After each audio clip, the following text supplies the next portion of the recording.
one key question that I guess it keep coming up when we start working with a client, the first thing most agents ask for is a pre-approval. Have they been a pre-approval?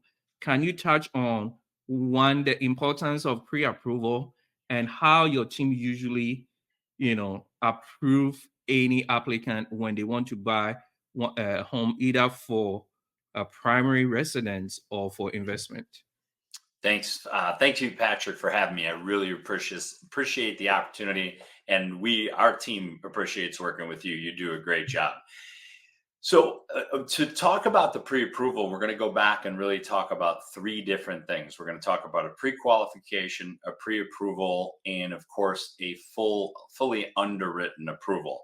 Now, Okay. fortunately for you and your listeners, I've been doing this for close to 40 years. So I can tell you the whole history of the pre-approval and how we got to where we're at today. So let's start with the distinction between pre-qualification, pre-approval, and fully underwritten. Okay. So pre-qualification, and if you ever have a lender that issues you a letter where it says pre-qualification, that's a sign that you're not really working with a true professional lender. And I'll tell you Mm. why. A pre-qualification is Patrick calls me and he says, "Hey, Rich, I want to buy a $300,000 house. I'm making about $100,000 a year. I've got no debt and a 780 credit score. Do I qualify?" Sure. You told me you're making a lot of money. Yeah. You've got 20% down. We add that part, but you've got money down. You got great credit. Yeah, absolutely. You qualify. Unfortunately, there's not really anything that backs that up. So that's just you telling me a couple of things, but I haven't verified any of it. So a Right. pre-qualification letter, real estate agents know that if they're looking at a letter where it literally says pre-qualification on there, they don't even consider it because their understanding, as should now you and your client's understanding be, it doesn't mean anything. It's Right. just us having a conversation. Nothing's verified. Hmm. So now let's talk about the pre-approval letter. Now, the traditional pre-approval letter has been around for decades. Back in the 90s, Fannie Mae and Freddie Mac came out and they started automated underwriting. So they started electronically providing a response to the mortgage company based on the information that we put in. So now Patrick comes to me. He gives me a full application. I know what he does for a living. I know how that income comes to him. Is it salary? Is it commission? Is he self-employed? I know where his money's at. And I know what other debts that he has because we go and we review the credit and we add it to the application. At that point, those things are sent electronically to Fannie Mae, Freddie Mac, FHA, and they give us a pre-approval or an underwriting approval. It's electronic in nature, but it's pretty comprehensive.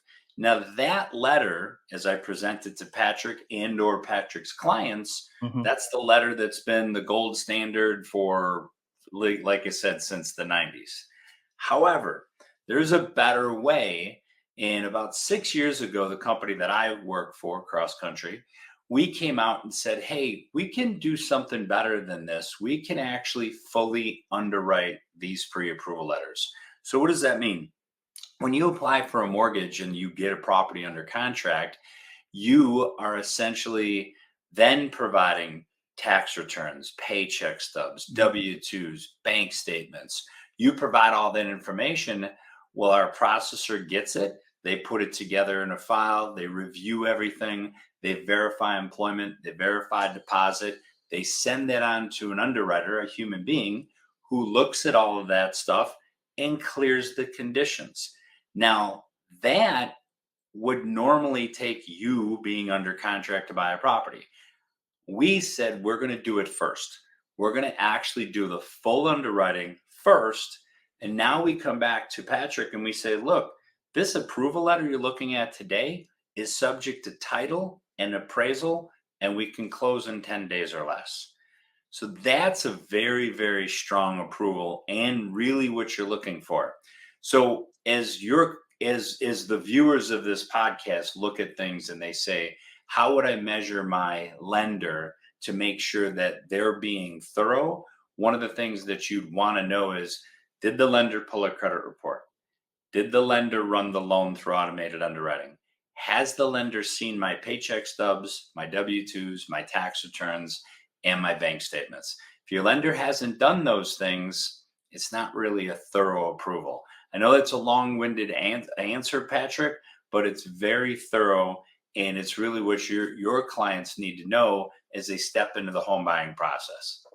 Rich, that's more than I even asked because as an agent, there is a lot of misconception out there when it comes to pre-approval, you know, and as you stated, instead of asking a pre-qualification question, I did ask a pre-approval because working with someone with pre-qualification, as you also stated earlier, it doesn't help because it could happen that we might find a house, make an offer, get the offer accepted, but when it's time for the loan to even be for them to even qualify for the loan, they may not qualify. So not only are they wasting